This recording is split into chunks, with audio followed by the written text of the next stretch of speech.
Handa na ba ang inyong mga puso para sa isang kwentong susubok sa tibay ng pag-ibig at tatag ng isang babae? May mga pagkakataon sa buhay na ang akala nating walang hanggan ay may nakatakdang katapusan at ang pinakamatamis na pangako ay nagiging pinakmapait na kasinungalingan. Sabi nila, ang pag-ibig daw ay kayang harapin ang lahat ng pagsubok. Ngunit paano kung ang mismong pundasyon ng inyong pagmamahalan ay unti-unting guguho dahil sa isang desisyong hindi mo kailanman inasahan? Halina't samahan ninyo ako at sabay-sabay nating tuklasin ang kwento ni Hiraya. Ang bigat ng katahimikan sa loob ng malawak na aklatan ng Hacienda Montesillo ay halos nakabibingi. Sa labas, ang ginintuang liwanag ng papalubog na araw ay nagbibigay kulay sa malawak na lupain ng Sylvan Fields, isang paraisong pagmamay-ari ng pamilya ng kanyang asawa. Ngunit para kay Hiraya Alcantara, ang katahimikang yon ay tila isang babala, isang malamig na kamay na humahaplos sa kanyang batok. Sa ibabaw ng makintab na lamesang gawa sa nara, sa mismong sentro ng personal na opisina ni Kael, nakapatong ang isang brown na leather folder. Hindi ito dapat naroon, o kung naroon man, hindi niya ito dapat nakita. Aksidente lang ang lahat. Hinahanap niya lamang ang lumang photo album nila para sana isama sa sorpresa niya para sa kanilang 3 anibersaryo bukas. Ngunit ang daliri niya ay sumayad sa folder na ito at isang kuryente ng pagtataka ang gumapang sa kanyang buong katawan. Ang pangalan niya, Hiraya Alcantara Montesillo, ay nakaimprenta sa isang maliit na label sa gilid nito. Baka para sa kliyente lang, bulong niya sa sarili, isang pilit na pagpapakalma sa kumakabang dibdib. Isang abogado si Kael bago niya tuluyang pamahalaan ang kanilang negosyo. Marahil ay kaso lamang ito ng isang taong kapangalan niya. Ngunit nang buksan niya ito, ang hangin sa kanyang mga baga ay tila ninakaw. Hindi ito kaso ng iba. Petition for annulment. Sa ilalim ng mga salitang iyon, malinaw na nakasulat ang pangalan niya at ang pangalan ng kanyang asawa, Kael Sylvan Montesillo. Paulit-ulit na binasa ni Hiraya ang mga salita. Umaasang sa susunod na pagbasa ay mag-iiba na ito, na baka namamalikmata lang siya. Ngunit hindi. Naroon ang lahat ng detalye, ang petsa ng kanilang kasal, ang lugar, ang mga pangalan ng kanilang mga magulang. Lahat ay tama, lahat ay totoo. At sa bawat salitang kanyang binabasa, isang piraso ng kanyang puso ang tila nalalagas. Ang isip niya ay lumipad pabalik kaninang umaga lamang.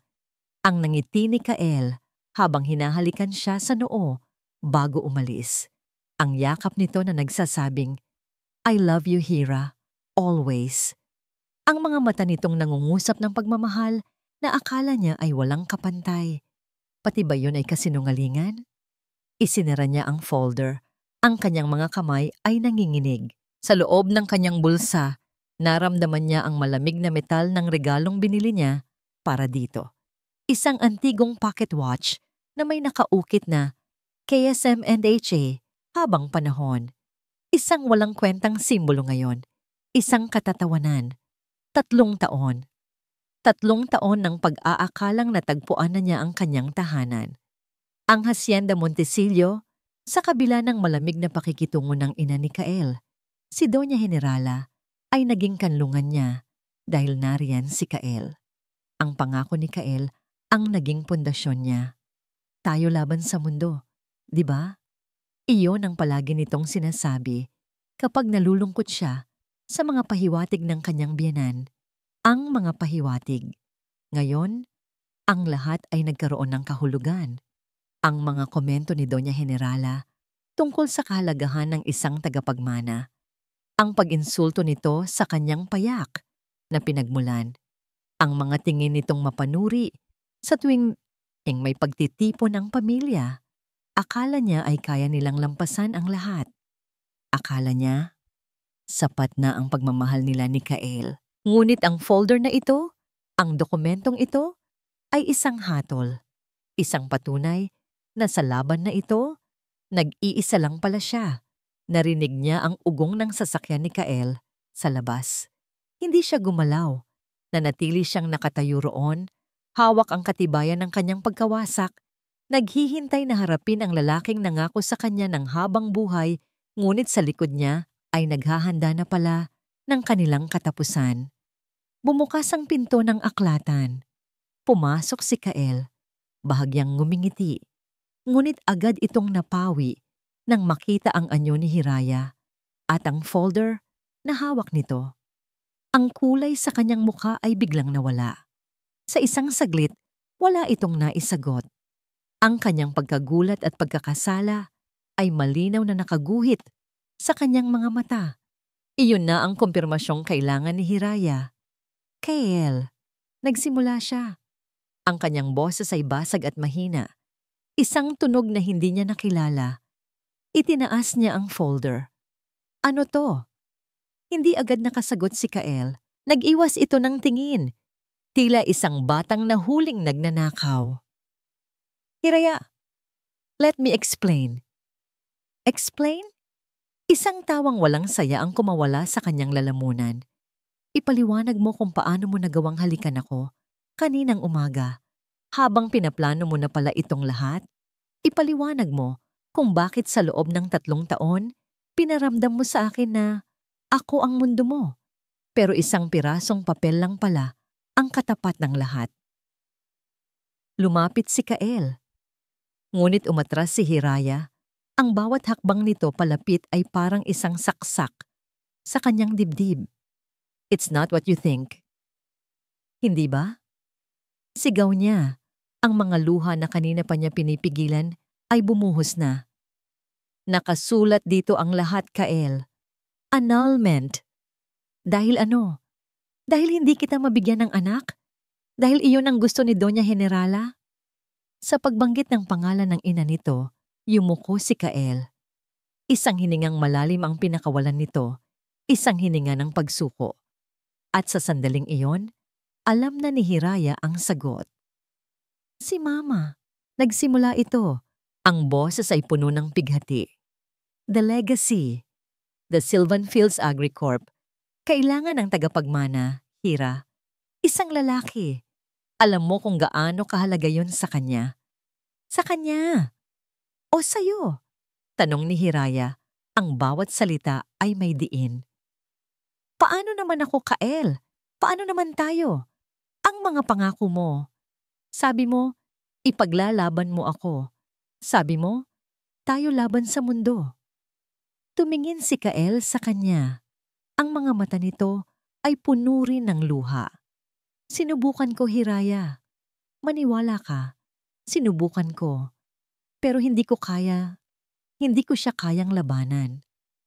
Ang mga salitang yon ay mas masakit pa kaysa sa mismong mga dokumento. Ang pag-amin ng kanyang kahinaan, ang pag-amin ng kanyang pagkatalo. Sa huli, mas matimbang pa rin ang utos ng kanyang ina at ang bigat ng kanilang apelyido kaysa sa pagmamahal na isinumpa nito sa kanya sa harap ng altar. Ang mundo ni Hiraya ay gumuho. Ang lalaking pinag-alayan niya ng kanyang mga pangarap ay ang siya palang wawasak sa mga ito. Wala nang natira. Ang pag-ibig na akala niya ay kasing tatag ng puno ng nara ay isa lang palang halaman na madaling bunutin. Natahimik ang buong silid. Tanging ang tunog ng mga hikbi ni Hiraya ang maririnig. Si Kael ay nanatiling nakatayo roon, wasak at talunan. Matapos ang tila isang kawalang hanggan, nagsalita si Kael. Ang kanyang boses ay nanginginig. Isang desperadong pakiusap mula sa isang taong alam na wala nang babalikan. Bigyan mo ako ng huling gabi, Hiraya, sabi niya. Ang mga luha ay malayang dumadaloy sa kanyang mga pisngi. Isang gabi na, para lang sa atin. Sa bawat pagtatapos ay may bagong simula, sabi nila. Ngunit paano ka magsisimula kung ang puso mo'y dinurog ng taong inakala mong magiging simula at wakas mo? Ang kwento ni Hiraya ay nagpapatuloy sa isang gabing puno ng pait at alaala. Isang gabi na magiging saksi sa isang lihim na babago sa lahat. Samahan ninyo akong muli sa pagsubaybay sa kanyang paglalakbay. Walang salitang namagitan sa kanila habang paakyat sila sa kanilang silid. Ang bawat hakbang sa engranding hagdanan ng mansyon ay tila isang yabag palayo sa pangarap na sabay nilang binuo. Ang mga larawan nila na nakasabit sa dingding, masasayang na ngiti, mga yakap na mahigpit, ay tila mga multo mula sa isang buhay na hindi na sa kanila. Pumayag si Hiraya sa hiling ni Kael. Bakit? Marahil ay dahil sa isang maliit at desperadong bahagi ng kanyang puso. Umaasa pa rin siyang sa loob ng isang gabi, maibabalik nila ang lahat, na baka sa init ng kanilang mga yakap, matutunaw ang takot sa puso ni Kael at mapalitan ito ng tapang para ipaglaban siya.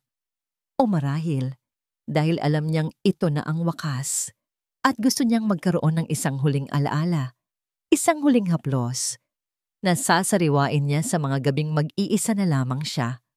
Sa loob ng kanilang kwarto, ang lahat ay pamilyar, ngunit banyaga. Ang kama na saksi sa kanilang pagmamahalan ay tila naging isang malamig at malawak na isla. Ang gabing iyon ay isang sayaw ng pighati at pagsinta.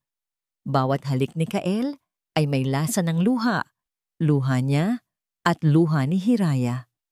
Bawat haplos ay isang paghingi ng tawad at isang paalam. Hindi ito tulad ng dati, na puno ng kagalakan at pangako. Ito ay marahas, desperado, tila sinusubukan nilang ikulong sa isang gabi ang lahat ng pagmamahal na dapat sana ay para sa habang buhay. Ikinulong ni Hiraya ang kanyang mukha sa leeg ni Kael. Nilalanghap ang pamilyar na amoy nito na naging kanyang tahanan sa loob ng 3 taon. Alam na sa paggising niya bukas, ang lahat ng ito ay magiging isang masakit na alaala na lamang.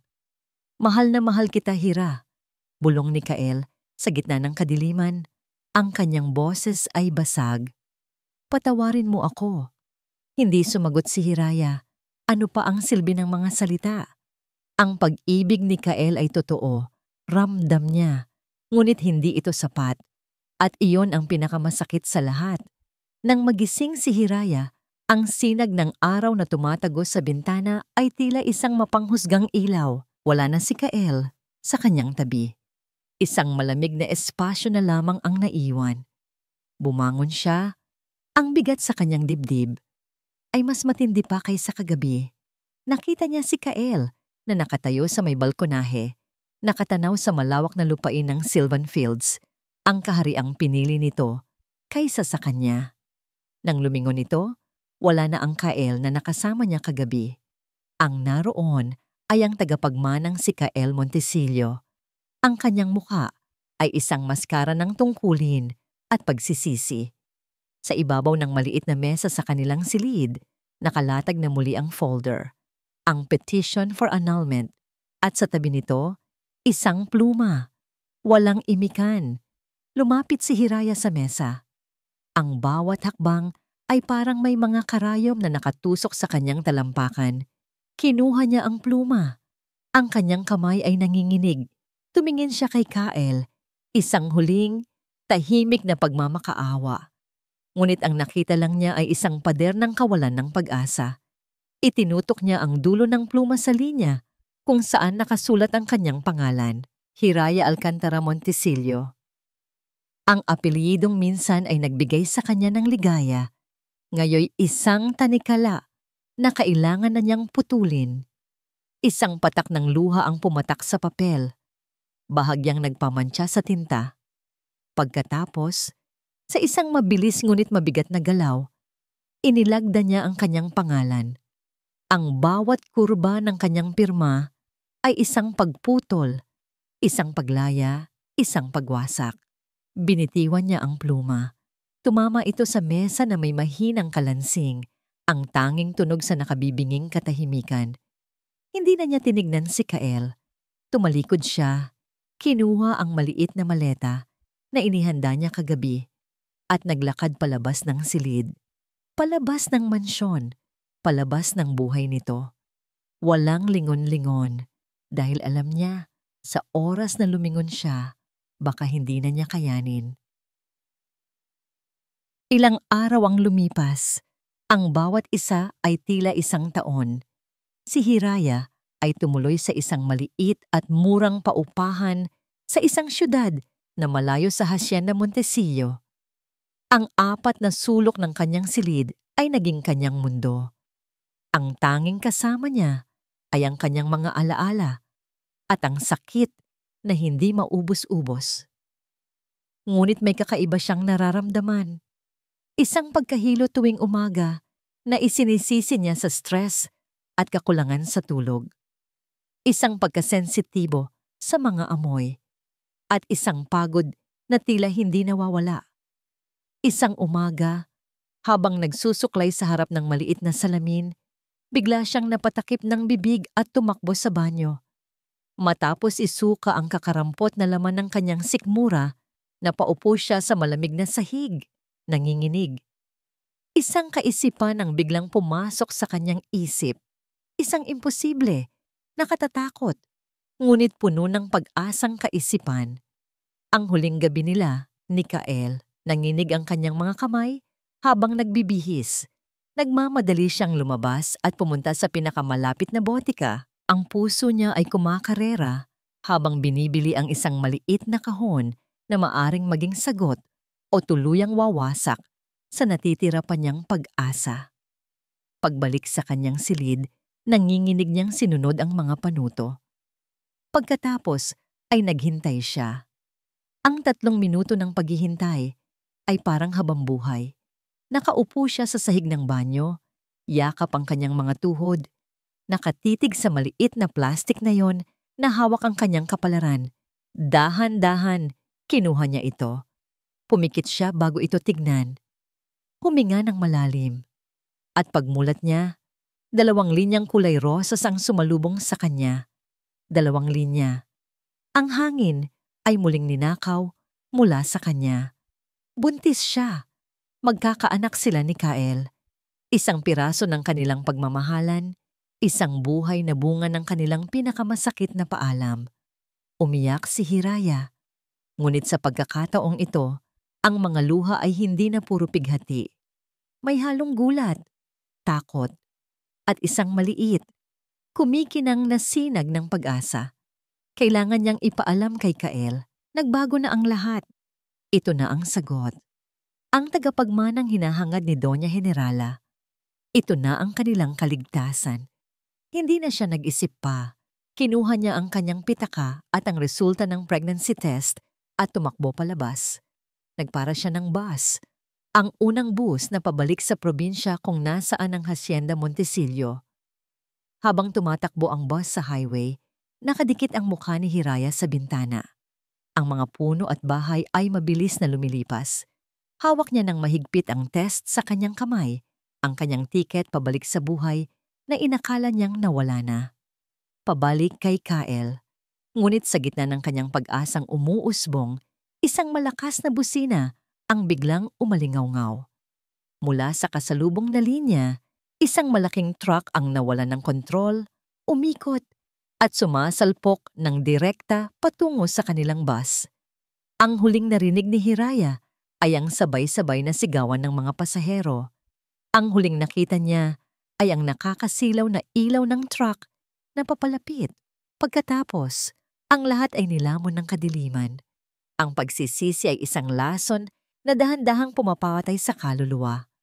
Para kay Kael Montecillo, ang bawat sandali matapos niyang palayain si Hiraya ay isang walang katapusang pagdurusa. Ngunit sa bingit ng isang trahedya, isang desisyon ang kailangan niyang gawin. Isang desisyon na maaaring maging kaligtasan nilang lahat o ang pinakamalaking kasalanang habambuhay niyang pagbabayaran. Ito ang chapter 3 ng ating kwento. Ang amoy ng mamahaling whiskey ay halo-halo sa amoy ng pagsisisi sa loob ng dimlit na bar kung saan nagtago si Kael Montecillo mula sa mundo. Ilang araw na siyang lumulunod sa alak, umaasang sa bawat lagok ay mabubura niya ang imahe ni Hiraya, ang mga mata nitong puno ng sakit at pagtataksil. Ang kamay nitong nanginginig habang nilalagdaan ang kanilang katapusan. Pero hindi. Sa bawat pagpikit niya, mas lalo lang itong lumilinaw.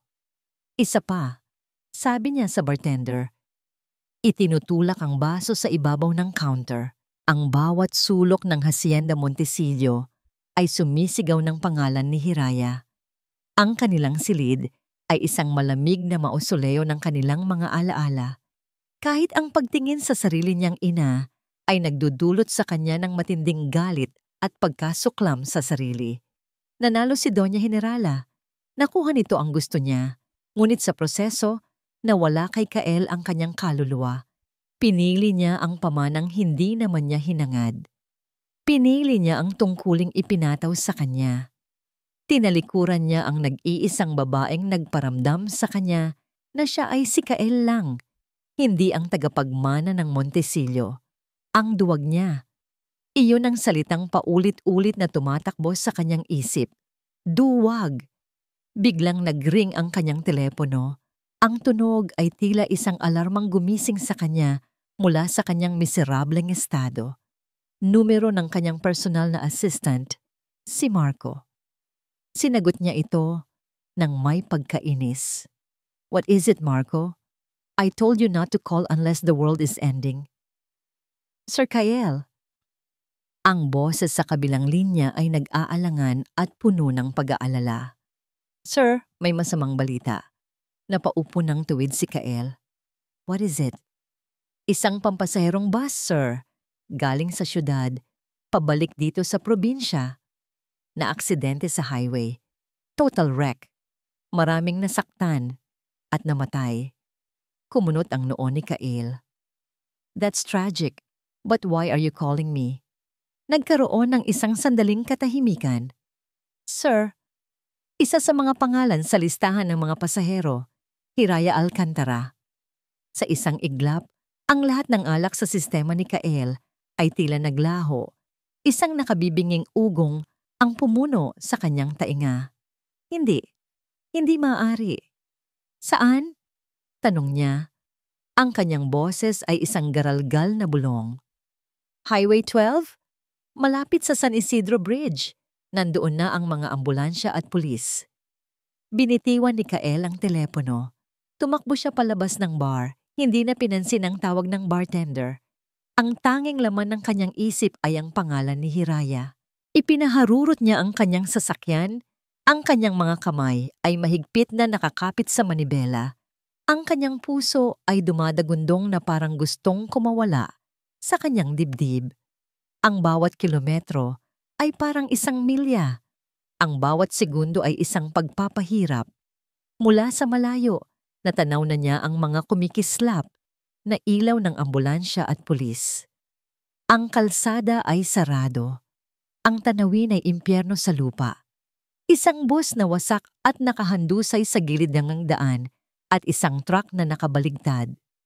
Usok, sigawan. Ang tunog ng mga sirena ay nakahihilo. Iniwan niya ang kanyang sasakyan at tumakbo patungo sa kaguluhan. Hiraya! Sigaw niya, ang kanyang boses ay nawawala sa ingay. Hiraya! Itinutulak niya ang mga taong nakaharang. Hindi alintana ang mga pulis na sumisita sa kanya. Ang kanyang mga mata ay ligaw na naghahanap sa mga mukha ng mga biktima na inilalabas mula sa bus. Sir, hindi po kayo pwedeng lumagpas dito, sabi ng isang rescuer. Asawa ko. Ang asawa ko nasa loob siya, sigaw ni Kael. Ang desperasyon ay nagbibigay sa kanya ng lakas. At doon, sa gitna ng lahat, nakita niya ito. Isang stretcher na dinadala patungo sa ambulansya. Isang babaeng walang malay. Ang kanyang mukha ay may mga galos at dugo. Ang kanyang buhok ay magulo. Pero kahit sa gitna ng pinsala, kilalang kilala niya ang mukha na yon. Hiraya! Tumakbo siya palapit, ngunit hinarang siya. Sir, dadalhin na po namin siya sa ospital. Malubha ang lagay niya. Sinundan ni Kael ang ambulansya hanggang sa ospital. Sa loob ng emergency room, ang bawat tunog, ang pagbip ng mga makina, ang mabilis na yabag ng mga nurse, Ang mahinang pag-iyak mula sa ibang mga kwarto ay nagpapabigat sa takot na nararamdaman niya. Siya ang may kasalanan nito. Kung hindi niya pinalaya si Hiraya, hindi ito sasakay sa bus na yon. Kung mas naging matapang lang sana siya, ligtas itong natutulog sa kanilang kama ngayon. Ilang oras ang lumipas na parang isang kawalang hanggan bago lumabas ang isang doktor. Sino po ang pamilya ni Miss Hiraya Alcantara? Ako po. Mabilis na sagot ni Kael, tumatayo. Asawa niya ako. Kamusta na siya, Doc? Tumingin sa kanya ang doktor ng may habag. Stable na siya sa ngayon. Nagtamo siya ng maraming pinsala, pero ang pinaka-critical ay ang tinamo niya sa ulo. We call it severe head trauma. Anong ibig sabihin niyan? Niyan? Tanong ni Kael. Ang lalamunan niya ay tuyo. Sa ngayon, comatose pa siya. We won't know the full extent of the damage until she wakes up. But based on our initial scans, may posibilidad na magkaroon siya ng retrograde amnesia. Amnesia? Posibleng paggising niya, wala siyang matandaan. Paliwanag ng doktor. Ang kanyang nakaraan, ang kanyang mga alaala. Kahit kung sino ka, we have to be prepared for that. Napahawak si Kael sa pader para suportahan ang sarili. Wala siyang matatandaan. Ang sakit, ang paghihiwalay, ang pirma, lahat ay maaaring mabura. But there's something else. Pagpapatuloy ng doktor, isang bahagyang nangiti ang sumilay sa kanyang labi. Sa gitna ng trahedya, may isang himala. We ran some tests. Buntis po ang asawa ninyo, Mr. Montesillo, at hindi lang isa. Natigilan si Kael. Ano pong ibig niyong sabihin? Kambal po ang dinadala niya, sabi ng doktor. And despite the accident, their heartbeats are strong. They are survivors just like their mother. Kambal. Ang mga salita ay umalingaw-ngaw sa isip ni Kael. Magkakaanak sila. Dalawa. Ang tagapagmanang pilit na hinihingi ng kanyang ina, ibibigay sa kanila ng doble. Ang saya ay biglang bumuhos sa kanyang puso, ngunit agad itong hinaluan ng matinding takot at sakit. Ginawa niya ang lahat ng ito kay Hiraya, habang dinadala na pala nito ang kanilang mga anak. Pumasok siya sa silid kung saan inilipat si Hiraya. Nakahiga ito sa kama, napapaligiran ng mga makina, ang kanyang mukha ay maputla. Umupo si Kael sa tabi niya at hinawakan ang kanyang kamay. Malamig ito. Habang pinagmamasdan niya ang payapang mukha ni Hiraya, isang ideya ang nagsimulang mabuo sa kanyang isip. Isang ideya na nakatatakot, makasarili, ngunit sa kanyang pananaw, ang tanging paraan. Amnesia. Isang blangkong pahina. Paano kung gamitin niya ito? Paano kung sa paggising ni Hiraya, isang bagong kwento ang isalaysay niya? Isang kwentong walang Doña Generala, walang pamanang nakakalason, walang masakit na paghihiwalay. Isang kwento kung saan sila ay nagsisimula pa lang, puno ng pag-ibig at pag-asa, naghihintay sa pagdating ng kanilang mga anak. Maaari niyang itago si Hiraya, itakas sila palayo, kung saan hindi sila matatagpuan ng kanyang ina. Maaari niyang protektahan ang kanyang mag-iina mula sa lahat ng sakit na siya rin mismo ang nagdulot. Ito ang kanyang pagkakataon. Isang baluktot at desperadong pagkakataon para itama ang kanyang pinakamalaking pagkakamali. Gamit ang pinakamalaking kasinungalingan. Kinuha niya ang kanyang telepono at tinawagan ang kanyang pinagkakatiwalaang assistant. Marco, sabi niya. Ang kanyang boses ay mahinahon, ngunit puno ng determinasyon. I need you to do something for me. Walang tanong-tanong. Humanap ka ng isang lugar na malayo dito. Isang lugar na tahimik kung saan walang nakakakilala sa akin. Maghanda ka ng bagong pagkakakilanlan para sa amin. Burahin mo lahat ng bakas, everything. Tumingin siyang muli kay Hiraya. Hinaplos ang kanyang buhok. Ang kanyang desisyon ay buo na. Dahan-dahan niyang inilapit ang kanyang labi sa tainga nito at bumulong. Ang kanyang mga salita ay isang panata at isang sumpa. Patawarin mo ako, mahal ko. Simula ngayon, buburahin ko ang lahat ng sakit. Magsisimula tayo muli. Ang unang nagmulat kay Hiraya ay ang amoy ng dagat at ang mahinang tunog ng mga alon na humahampas sa dalampasigan. Dahan-dahan niyang iminulat ang kanyang mga mata. Ang unang nakita niya ay isang puting kisame na gawa sa kahoy. Hindi ang marangyang chandelier na nakasabit sa mansyon ng mga Montesillo. Sinubukan niyang bumangon, ngunit isang matinding kirot sa kanyang ulo ang pumigil sa kanya. Napahawak siya rito at naramdaman niya ang isang manipis na benda. Nasaan ako? Iglinilibot niya ang kanyang paningin. Ang silid ay simple, ngunit maaliwalas. Ang mga bintana ay bukas. Hinahayaang pumasok ang malamig na hangin mula sa labas. Ang mga kurtina ay payak na puti. Sumasayaw sa ihip ng hangin. Malayo ito sa bigat at karangyaan ng buhay na... Buhay na ano? Sinubukan niyang alalahanin, ngunit ang kanyang isip ay isang blangkong pader. Walang pangalan, walang lugar, walang mukha. Tanging isang nakatatakot na kawalan. Nagsimulang manikip ang kanyang dibdib. Ang pagkalito ay unti-unting nagiging pagkatakot. Sino ako? Sa gitna ng kanyang pagpapanik, bumukas ang pinto. Isang lalaki ang pumasok. May dalang isang tray ng pagkain. Ang lalaki ay matangkad. May maamong mukha. Ngunit ang kanyang mga mata ay bakas ang pagod at pag-aalala. Nang makita siya nitong gising, nabitawan nito ang tray sa isang maliit na mesa at mabilis na lumapit. "Hira," sabi ng lalaki. Ang kanyang boses ay malambing at puno ng ginhawa. "Gising ka na. Salamat sa Diyos."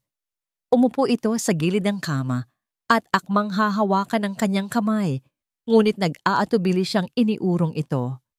Sino siya? Bakit alam niya ang pangalan ko? "Hira, iyon ba ang pangalan ko? Sino ka?" Tanong ni Hiraya. Ang kanyang boses ay mahina at nanginginig. Ang nangiti sa labi ng lalaki ay napalitan ng kalungkutan. "Ako to, Hira. Si Kyle," sabi nito. Ang kanyang mga mata ay nangungusap.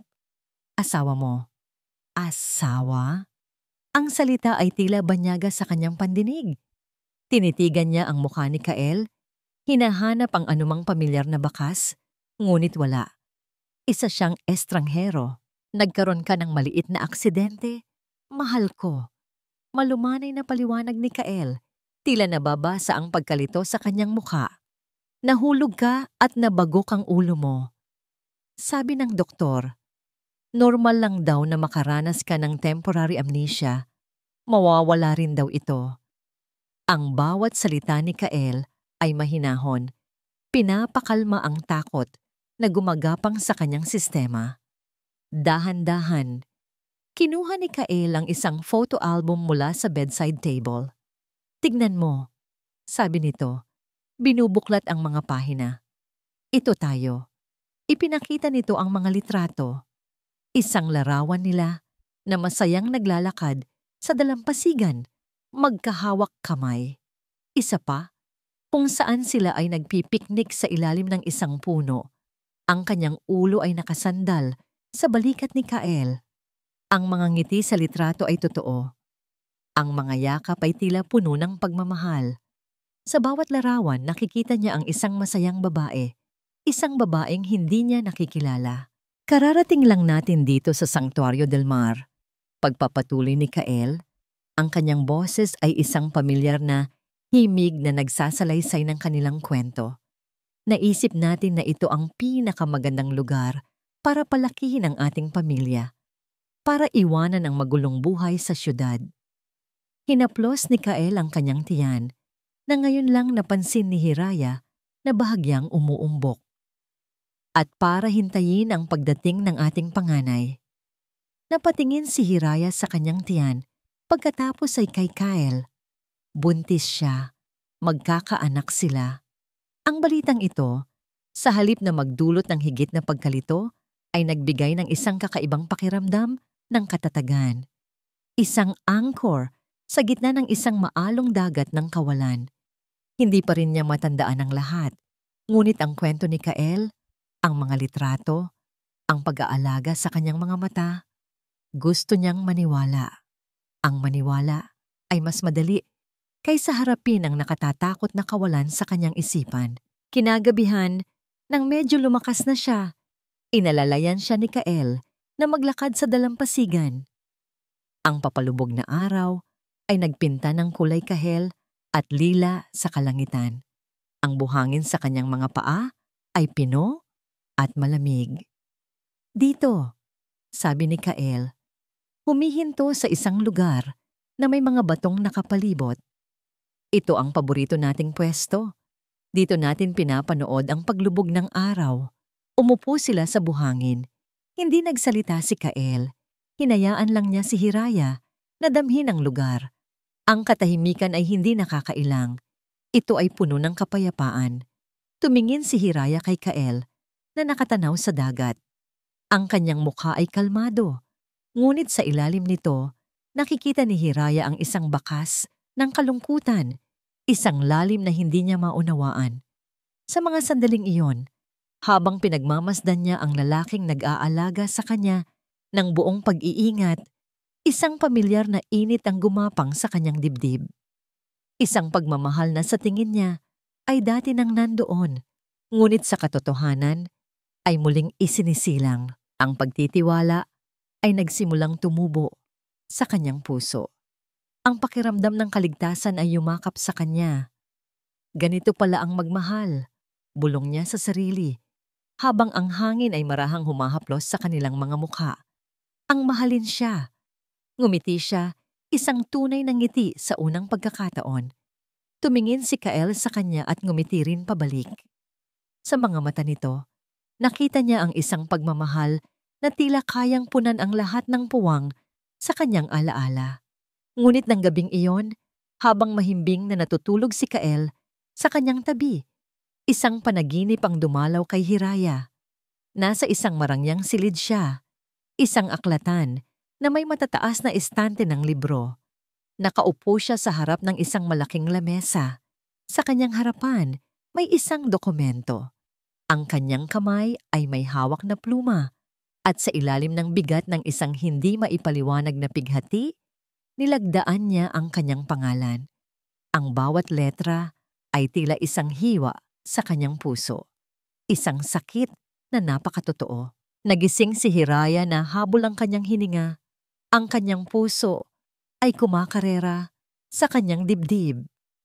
Isang malamig na pawis ang tumagaktak sa kanyang noo.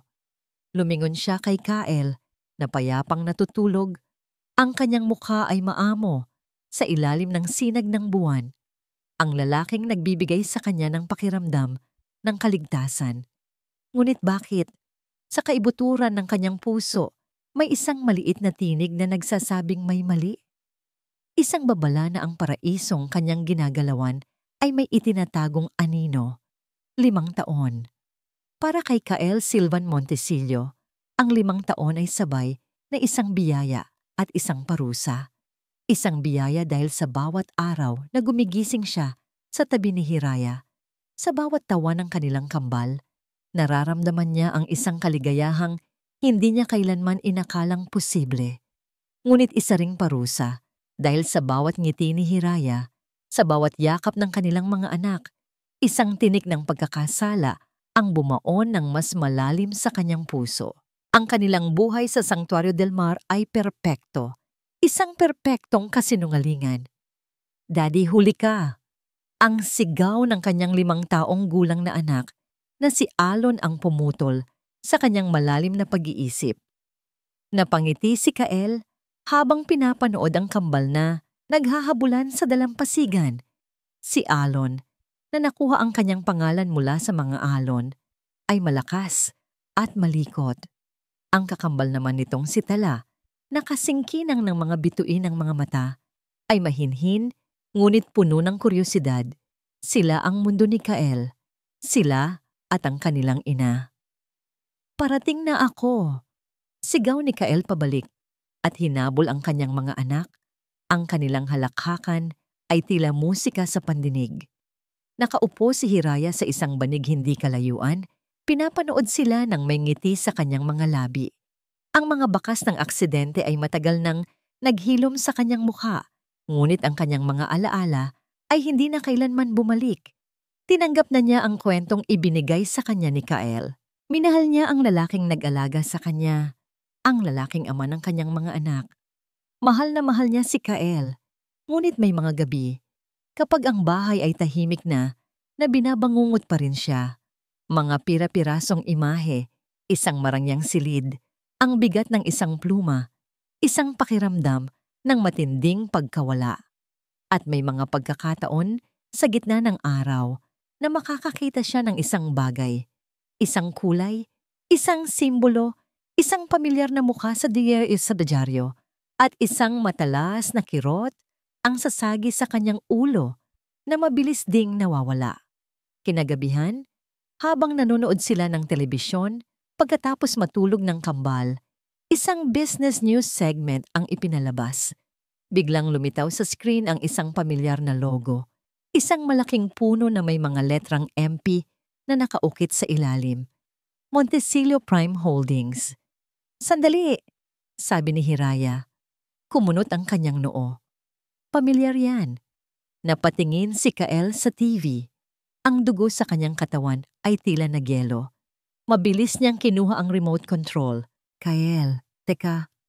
Biglang napahawak si Hiraya sa kanyang sentido. Aray.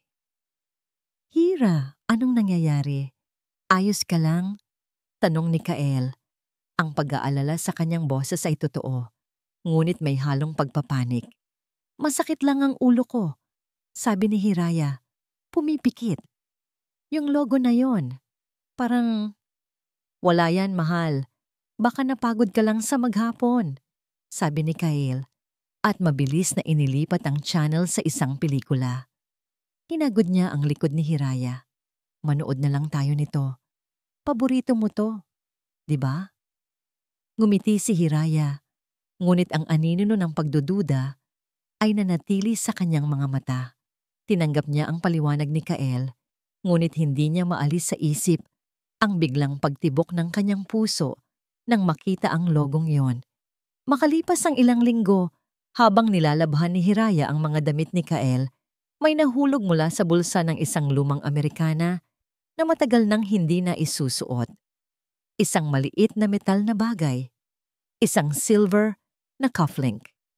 Pinulot niya ito. Ito ay elegante at may naka-engrave na maliliit na letra. KSM and HA. Kinababahan siya. KSM, Kyle Silvan Montecillo. HA, Hiraya Alcantara. Iyon ang mga pangalan nila. Pero bakit hindi niya matanda ang ibinigay ito sa kanya o natanggap man lang nila? Ang disenyo nito ay tila para sa isang napaka-espesyal na okasyon. Nang gabing iyon, ipinakita niya ito kay Kael. Mahal? Nakita ko to sa luma mong Amerikana. Ang ganda. Pero hindi ko matandaan kung saan to galing. Tinitigan ni Kael ang cufflink at sa isang saglit, nakita ni Hiraya ang isang kislap ng takot sa mga mata nito bago ito mabilis na nawala. Ngumiti ito. Isang pilit na ngiti. Ah, yan. Sabi niya. Kinukuha ito mula sa palad ni Hiraya. Regalo mo to sa akin, Hira. Noong bago pa lang tayo. Bago pa mangyari ang aksidente mo.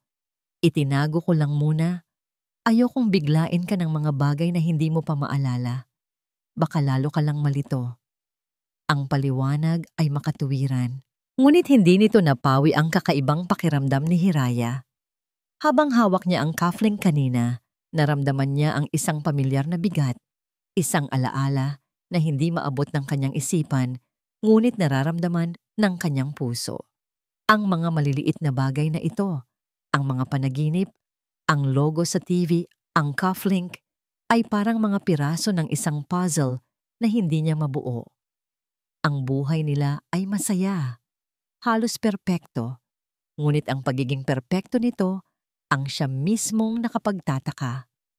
Isang gabi, habang nakahiga sila sa kama at pinapanood ang mahimbing na pagtulog ng kambal sa kuna na nasa tabi nila, hindi na napigilan ni Hiraya ang tanong na matagal nang bumabagabag sa kanya.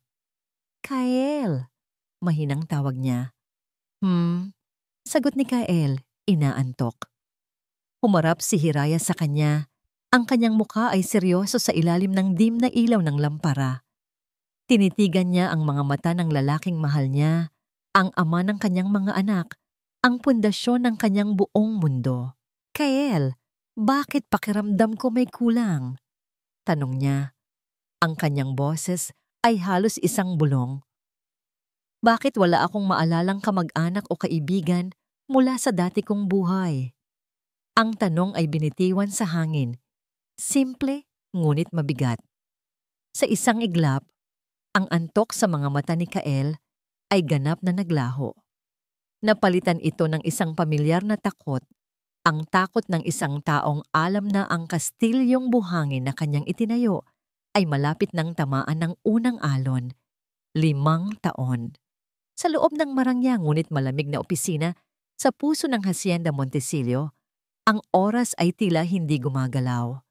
Ang mga mamahaling libro ay nananatili sa kanilang mga estante, hindi nagagalaw. Ang amoy ng lumang papel at drago na kahoy ay nananatili sa hangin. At sa ibabaw ng malawak na lamesa ni Doña Generala Montesillo, ang nag-iisang larawan ay naroon pa rin. Isang larawan ng kanyang anak na si Kael, nakangiti, kuha bago pa man dumating ang babaeng sumira sa lahat.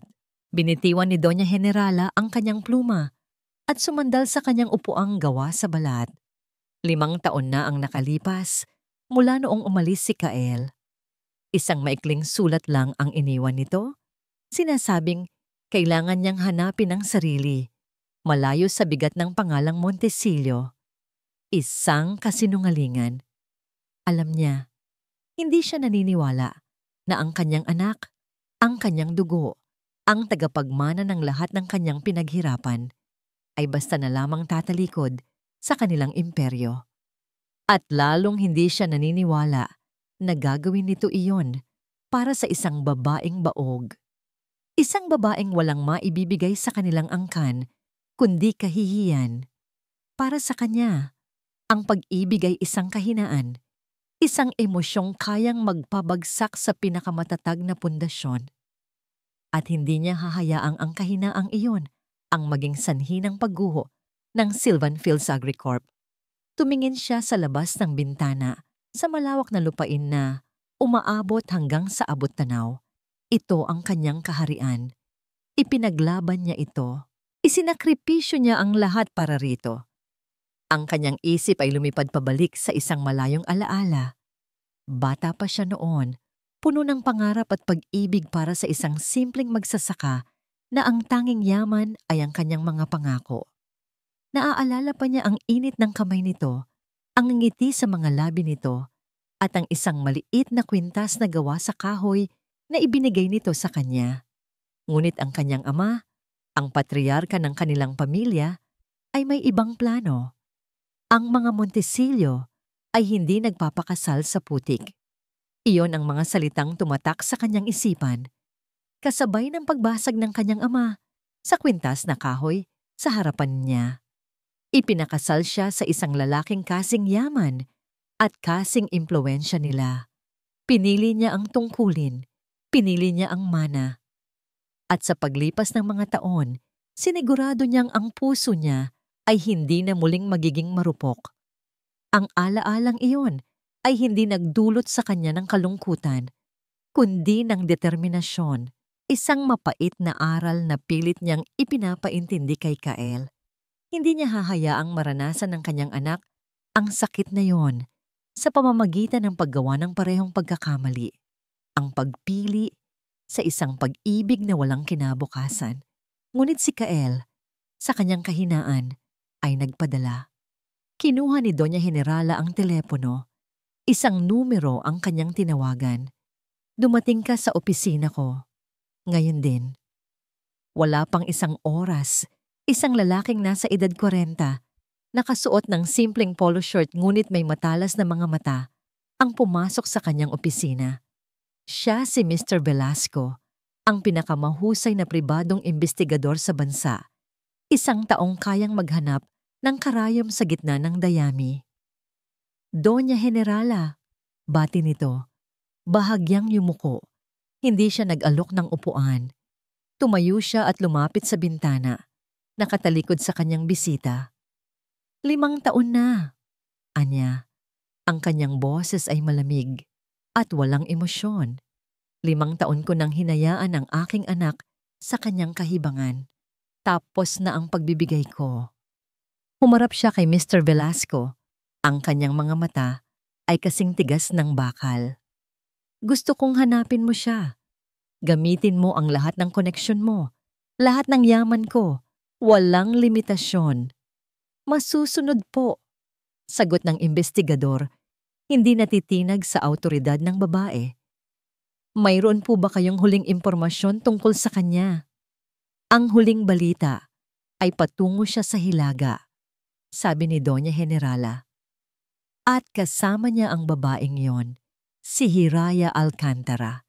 Itinapon niya ang isang folder sa ibabaw ng lamesa. Nariyan ang lahat ng detalye tungkol sa kanya.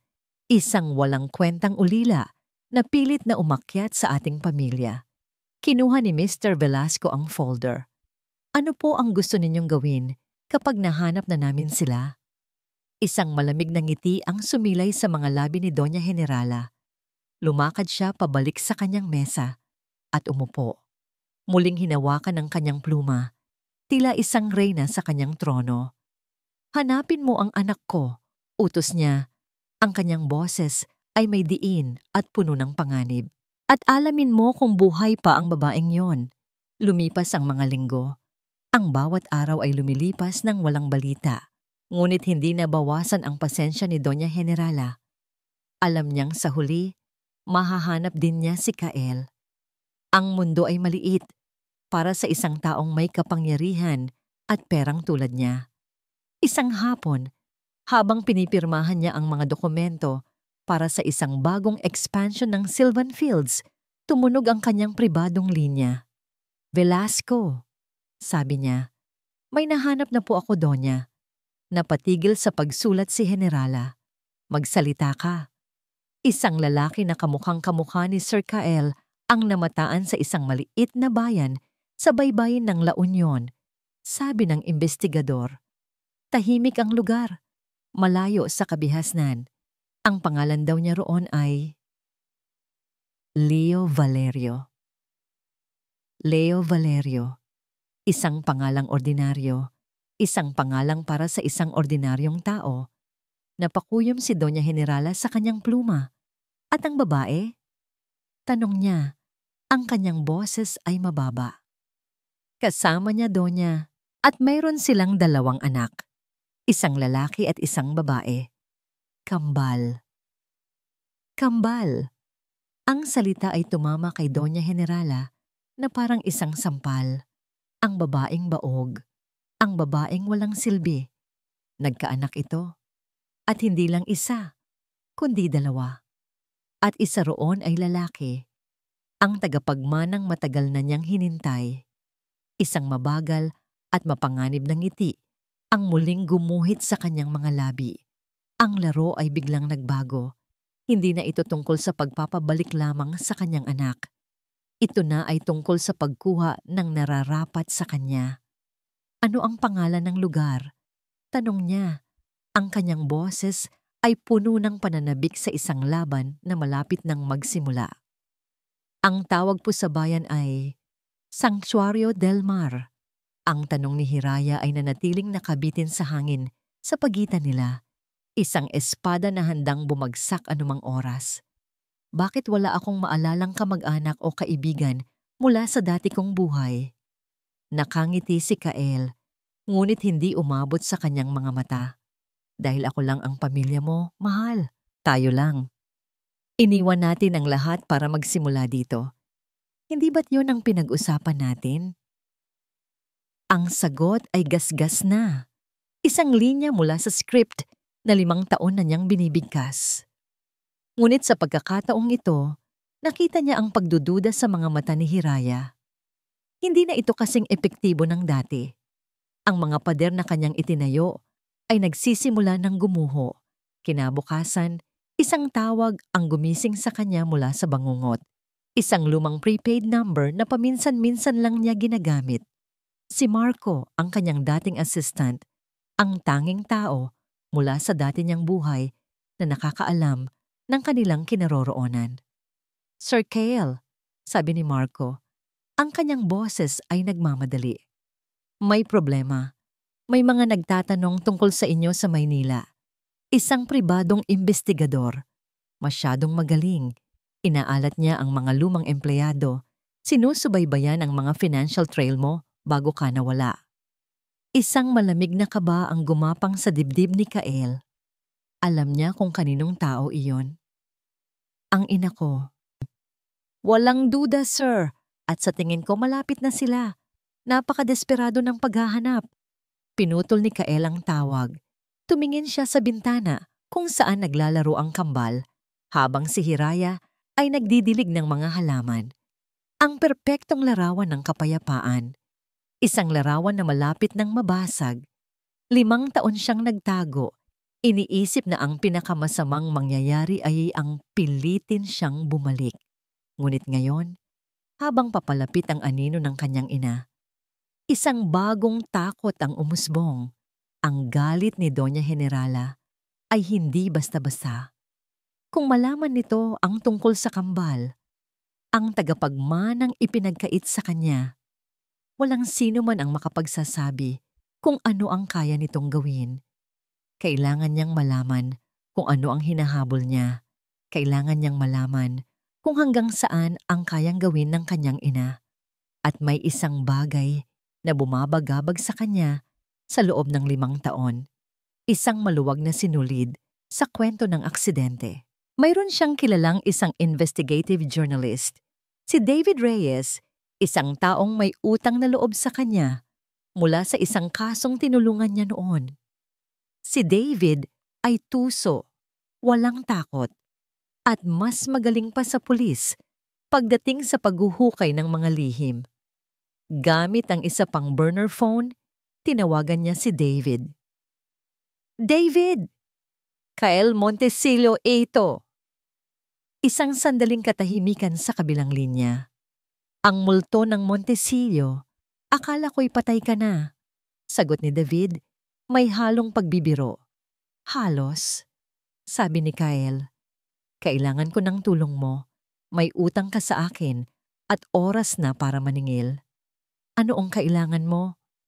"Isang aksidente sa bus. 5 taon na ang nakalipas. Highway 12, malapit sa San Isidro Bridge. Gusto kong hukayin mo ang lahat. Police report, mga testigo, lahat ng detalye, gaano man kaliit." "Medyo matagal na yan, Kael. Bakit ngayon mo lang pinapahalongkat?" "May pakiramdam lang ako," sagot ni Kael. Isang pakiramdam na may mali. Lumipas ang 2 araw na puno ng pag-aalala. Bawat tunog ng telepono ay nagpapakaba sa kanya. Naging mas maingat siya, mas mapagmatyag. Nararamdaman niya ang mga matang hindi niya nakikita. Nang 3 araw, isang encrypted email ang dumating sa kanyang laptop. Galing kay David. Ang subject, "You were right." Binuksan niya ito. Ang email ay naglalaman ng mga file, mga kopya ng police report, mga pahayag ng mga nakaligtas, at mga larawan mula sa pinangyarihan. Ngunit ang pinakanakakuha ng kanyang atensyon ay isang hiwalay na folder na may pangalang "Ang Truck." Nandoon ang larawan ng truck na bumangga sa bus. Wasak ang harapan nito. Nakasulat sa report na ang sanhi ay mechanical failure at ang driver ay tumakas matapos ang insidente at hindi na natagpuan. Isang John Doe. Ngunit si David ay hindi tumigil doon. Sa ilalim ng larawan, may isang maikling tala. "Kael." Binitiwan ni Kael ang mouse. Ang kanyang paghinga ay bumigat. At ang driver? Ang John Doe. Nakakuha ako ng impormasyon mula sa isang contact sa LTO. Ang driver na huling itinalaga sa truck na yon ay isang lalaking nagngangalang Rody Martinez. Mayroon siyang criminal record para sa pananakot at pananakit. At ang pinakainteresante sa lahat, siya ay dating security personnel sa Hacienda Montecillo. Nag-resign siya isang araw bago ang aksidente at pagkatapos noon ay parang bulang naglaho. Ang mga piraso ng puzzle ay nagsimulang magkabit-kabit sa isip ni Kael, bumubuo ng isang larawang nakapangingilabot. Hindi ito aksidente. Ang pagkawala ng kontrol ng truck, ang pagtakas ng driver, ang koneksyon sa kumpanya ng kanyang ina. Hindi ito aksidente. Isa itong tangka. Ang plano marahil ay hindi patayin si Hiraya, kundi takutin lamang siya. Isang babala na huwag na siyang babalik. Ngunit nawalan ng kontrol si Rody. Ang pananakot ay nauwi sa isang trahedya. Biglang nagbago ang lahat. Ang kasinungalingan na kanyang itinayo sa loob ng 5 taon. Ang kasinungalingang inakala niyang paraan para makuha muli ang pag-ibig ni Hiraya ay hindi pala iyon. Ito pala ay isang pader. Isang pader na nagpoprotekta kay Hiraya at sa kanilang mga anak mula sa isang panganib na mas malala pa kaysa sa isang basag na puso. Mula sa kanyang sariling ina. Tumingin siya sa labas ng bintana. Si Hiraya ay nagtuturo kay Tala kung paano gumawa ng sandcastle. Si Alon ay tumatakbo palapit sa kanya, sumisigaw ng daddy. Isang malamig na takot ang bumalot sa kanyang kaluluwa. Isang takot na hindi niya pa naramdaman noon. Ang takot ng isang ama at asawa na napagtantong ang halimaw sa kwento ay hindi lamang basta-basta nananakit ng damdamin. Ang halimaw sa kwento ay kayang pumatay. Bumulong si Kael sa kanyang sarili. Ang kanyang boses ay puno ng bagong determinasyon at sindak. Hindi na ito tungkol sa mana, Anya. Tungkol na ito sa buhay ninyo.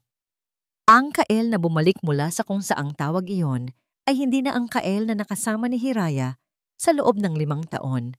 Ang ngiti nito ay laging pilit. Ang mga mata nito ay laging malayo. Tila may tinitig ng panganib na siya lang ang nakakakita. Ang mga gabi ay ginugugol nito sa pagbabantay sa bintana. At ang kanyang telepono ay halos hindi na nito binibitiwan. Mahal, ano bang problema? Tanong ni Hiraya isang gabi. Habang hinahaplos ang likod nito. Ilang araw ka nang balisa. May bumabagabag ba sa'yo? Pwede mo namang sabihin sa akin. Humarap si Kael at hinawakan ng kanyang kamay. Ang nangiti nito ay malungkot. Wala, Hira. Pagod lang siguro sa trabaho. Isang kasinungalingan. Alam ni Hiraya. Ramdam niya. Ang pag-ibig na nag-uugnay sa kanila ay nagbibigay sa kanya ng kakayahang basahin ang kaluluwa nito. At sa mga sandaling ito, ang kaluluwa ni Kael ay sumisigaw sa takot. Ang pag-aalala ni Hiraya ay unti-unting naging determinasyon. Kung hindi sasabihin ni Kael sa kanya ang totoo, siya mismo ang hahanap ng paraan para malaman ito. Hindi para husgahan ito, kundi para tulungan. Mahal niya si Kael at hindi niya kayang makita itong nag-iisang pasan ang anumang problema. Ang pagkakataon ay dumating isang umaga. Sinabi ni Kael na kailangan niyang pumasok sa banyo para maligo. Sa hindi inaasahang pagkakataon, naiwan nito ang kanyang telepono sa ibabaw ng mesa sa kanilang sala. Sandaling nag-alinlangan si Hiraya. Ang pagbuklat sa telepono ng asawa mo ay isang paglabag sa tiwala. Ngunit ang pag-aalala sa kanyang puso ay mas matimbang. Ito ay hindi dahil sa selos o pagdududa sa pagmamahal nito. Ito ay dahil sa takot na baka nasa panganib ito. Nanginginig ang kanyang mga kamay habang kinukuha ang telepono. Hindi ito nakalock. Ang unang binuksan niya ay ang kanyang mga mensahe. Karamihan ay mga spam, ngunit may isang thread ng pag-uusap mula sa isang numerong Hindi nakasave. Ang mga mensahe ay maikli at puno ng mga salitang hindi niya maintindihan. Nagsimula na sila. Mag-ingat ka. May nahanap ako. Tatawag ako. Pagkatapos ay binuksan niya ang email. May isang bagong mensahe mula sa isang David Reyes. Ang subject, "You were right." Binuksan niya ito. Ang kanyang mga mata ay mabilis na tumakbo sa mga salita.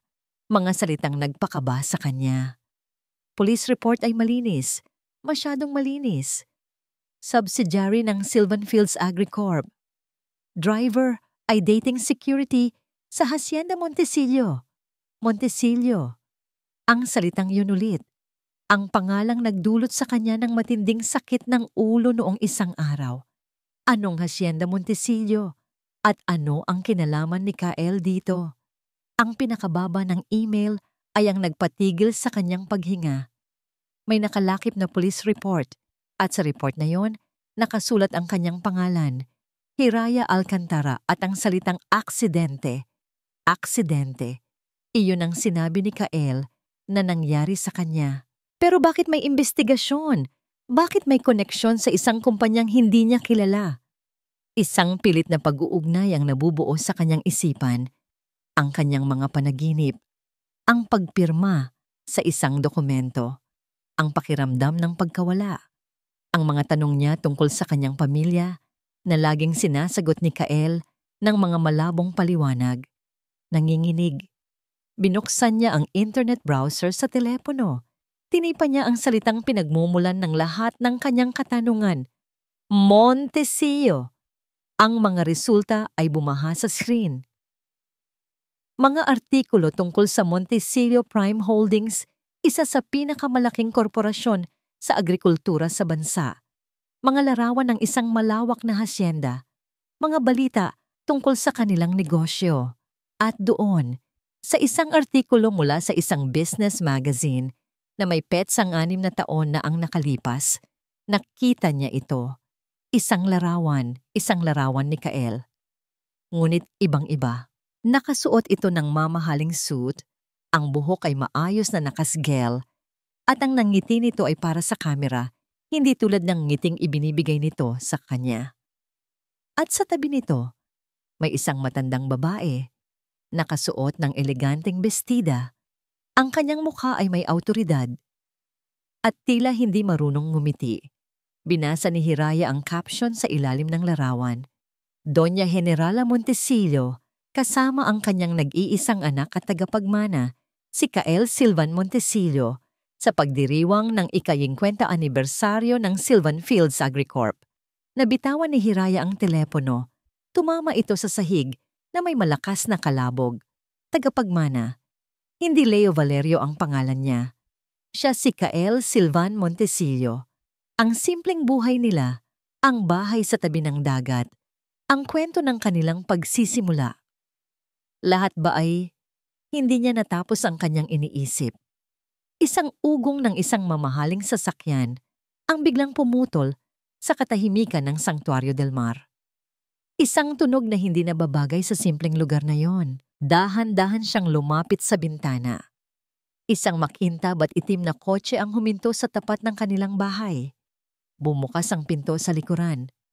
At mula roon, isang figura ang lumabas. Ang babae mula sa litrato. Kasuot ito ng puting bestida. Ang kanyang buhok ay perpektong nakaayos. Ang kanyang tindig ay nagpapakita ng kapangyarihan. Tumingin ito sa kanilang maliit na bahay na may halong pagkasuklam. Pagkatapos, ang mga mata nito ay dumapo sa bintana at nagtama ang kanilang mga paningin. Ang mga mata ng babae ay malamig, matalas, at puno ng tagumpay. Nagmamadaling lumabas si Hiraya ng bahay. Ang kanyang puso ay dumadagundong. Sino po sila? Tanong niya. Kahit na sa kaibuturan ng kanyang puso, nagsisimula na siyang matakot sa sagot. Tinitigan siya ng matandang babae, mula ulo hanggang paa. Isang ngisi na walang bahid ng anumang kabutihan ang sumilay sa mga labi nito. Finally, sabi nito, Ang boses ay kasing lamig ng yelo.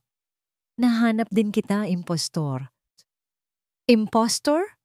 Ang salita ay lumabas sa bibig ni Hiraya na parang isang hiningang walang tunog. Tumingin siya sa babaeng nakatayo sa kanyang harapan, ang babaeng tinawag na Doña Generala sa internet, ang ina ni Kael. Ang utak niya ay nagpupumilit na iproseso ang lahat, ang mga email, ang larawan, ang pagdating ng babaeng ito. Bakit? Tanong ni Hiraya. Ang kanyang boses ay nanginginig. Anong karapatan ninyong tawagin akong impostor sa sarili kong pamamahay? Isang tawang walang kagalakan ang kumawala sa mga labi ni Doña Generala. Pamamahay mo, ang barong-barong na ito, huwag mo akong patawanin, bata. Alam na alam ko kung sino ka. Ikaw si Hiraya Alcantara, ang babaeng pilit na ipinagsiksika ng sarili sa pamilya ko. Hindi ko kayo maintindihan. Kung gayon, hayaan mong ipaintindi ko sa'yo, putol ni Doña Generala. Sumenyas ito sa kanyang driver na mabilis na naglabas ng isang leather briefcase mula sa kotse. Binuksan ito ng Donya sa ibabaw ng hood ng sasakyan. Kilala mo ba ito? Tanong niya. Inilalabas ang isang dokumento. Lumapit si Hiraya. Ang kanyang mga mata ay nanlaki sa nakita. Ito ang kaparehong dokumento na nakita niya sa kanyang panaginip. Ang mga salitang petition for annulment ay tila tumalon mula sa papel at sumampal sa kanyang mukha. Tignan mo, sabi ng Donya. Itinuturo ang ibabang bahagi ng papel. Iyan ang pirma mo, ang pirmang nagpatapos sa kasal ninyo ng anak ko. 5 taon na ang nakalipas. Kasal, pirma, annulment. Ang mga salita ay parang mga bombang sumasabog sa loob ng kanyang isipan. Hindi totoo yan, sabi ni Hiraya umaatras. Hindi kami hiwalay. Mahal ako ni Kael. Pagmamahal, muling tumawa ang Donya. Ang pagmamahal ng anak ko ang nagtulak sa kanya na itago ka rito para itago ang kahihiyan na dala mo. Hindi mo siya mabigyan ng tagapagmana. Iyon ang totoo. Isa kang baog na nagpanggap na karapat-dapat sa pangalang Montecillo. Sa bawat salitang binitiwan ni Generala, isang pira-pirasong alaala ang nag-flashback sa isip ni Hiraya. Isang matinding sakit ng ulo ang biglang umatake sa kanya. Mas malala kaysa sa mga dati. Ang mukha ni Kael na puno ng luha. Bigyan mo ako ng huling gabi, Hiraya. Ang bigat ng pluma sa kanyang kamay. Ang malamig na pakiramdam ng pag-iisa sa isang murang paupahan. At ang pinakamasaklap sa lahat, pagpapatuloy ng Donya na tila nasiyahan sa nakikitang pagdurusa sa mukha ni Hiraya.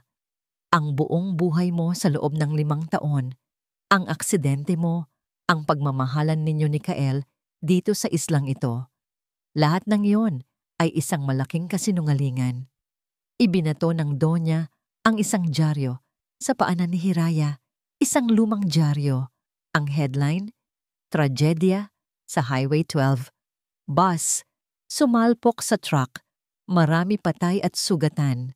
Ang tunog ng sigawan, ang nakakasilaw na ilaw, ang kadiliman, at pagkatapos, isang alaala ang bumalik ng buong buo, kasing linaw ng sikat ng araw. Ang 2 linyang kulay rosa sa isang pregnancy test. Hindi, bulong ni Hiraya, napahawak sa kanyang tiyan. Ang sakit sa kanyang ulo ay napalitan ng isang sakit sa kanyang puso na halos ikalumpo niya. Buntis ako noon. Naalala na niya ang lahat. Ang pagtuklas sa mga dokumento, ang masakit na gabi ng paalam, ang pagpirma sa katapusan nila, ang pag-asa sa 2 linyang iyon, ang pagmamadaling sumakay ng bus para ipaalam kay Kael, ang aksidente. Ang 5 taon ng kaligayahan sa Santuario del Mar ay biglang naging isang pelikulang puno ng panloloko. Ang bawat halik, bawat yakap, bawat mahal kita, mula kay Kael ay nabahiran na ngayon ng lason ng kasinungalingan. Hindi siya iniligtas ni Kael. Ikinulong siya nito sa isang ginintuang hawla. Mama, mama! Ang boses ng kambal na sabay na tumatakbo palabas ng bahay ang pumutol sa kanyang pagkatulala. Nakita ni na Alon at Tala ang tensyon at ang luha sa mga mata ng kanilang ina. Sino po siya, mama? Tanong ni Tala, nagtatago sa likod ni Hiraya. Tumingin si Doña Generala sa mga bata. Ang kanyang pagkagulat ay hindi maitago. Kambal? Bulong niya.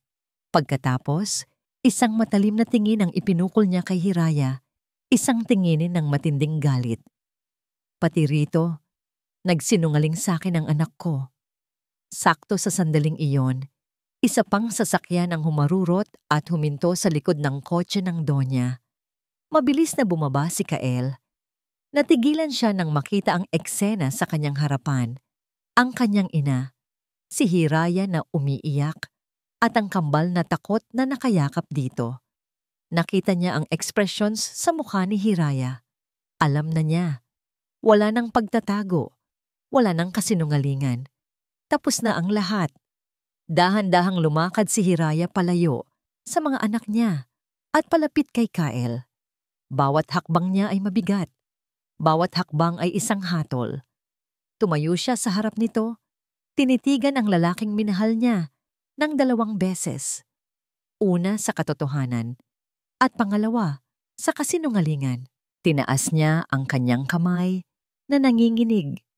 Akala ni Kael ay sasampalin siya nito at handa na siyang tanggapin iyon. Ngunit sa halip, hinaplos ni Hiraya ang kanyang pisngi, isang haplos na puno ng pagmamahal na nawasak.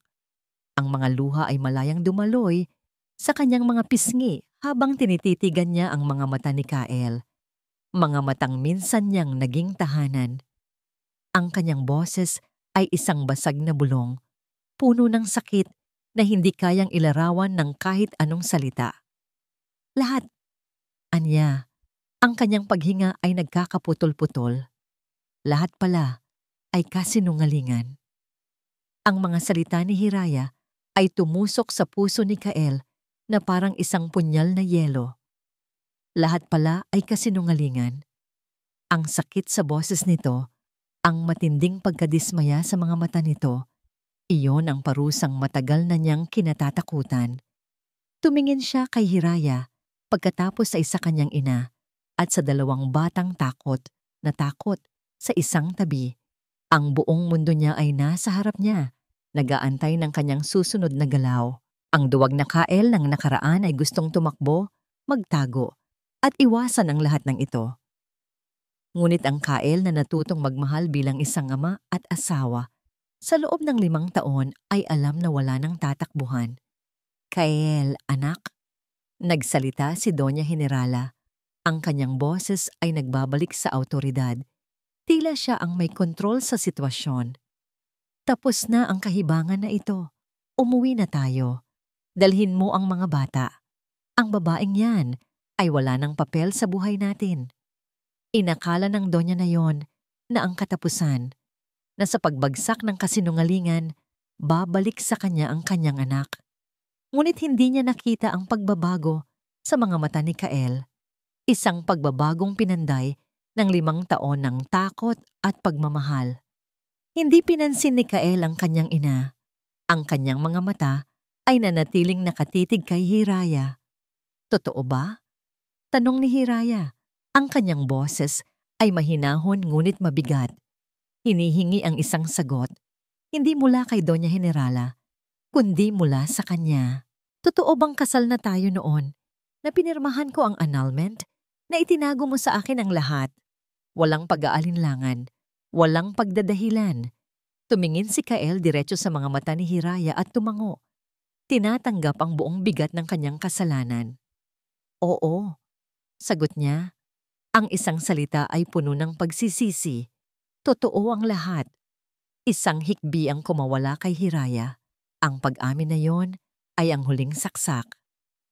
Nakikita mo, sabat ni Doña Generala. Inamin na niya. Isa siyang Montesillo at gagawin niya ang nararapat para sa pamilya. Kael, halika na. Ngunit hindi gumalaw si Kael.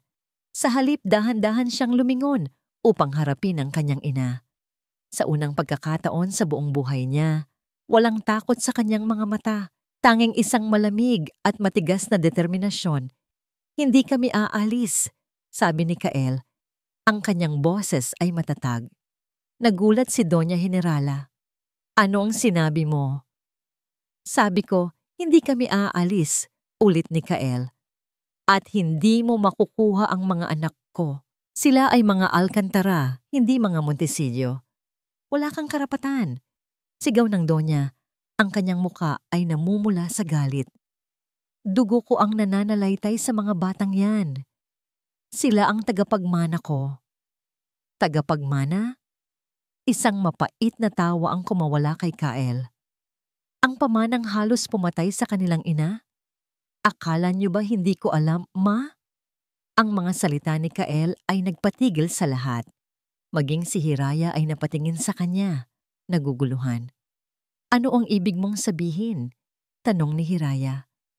Huminga ng malalim si Kael, handa nang ilabas ang huling pinakamadilim na lihim. Ang aksidente, Hiraya. Hindi iyon aksidente. Tumingin siya nang may pagkasuklam sa kanyang ina.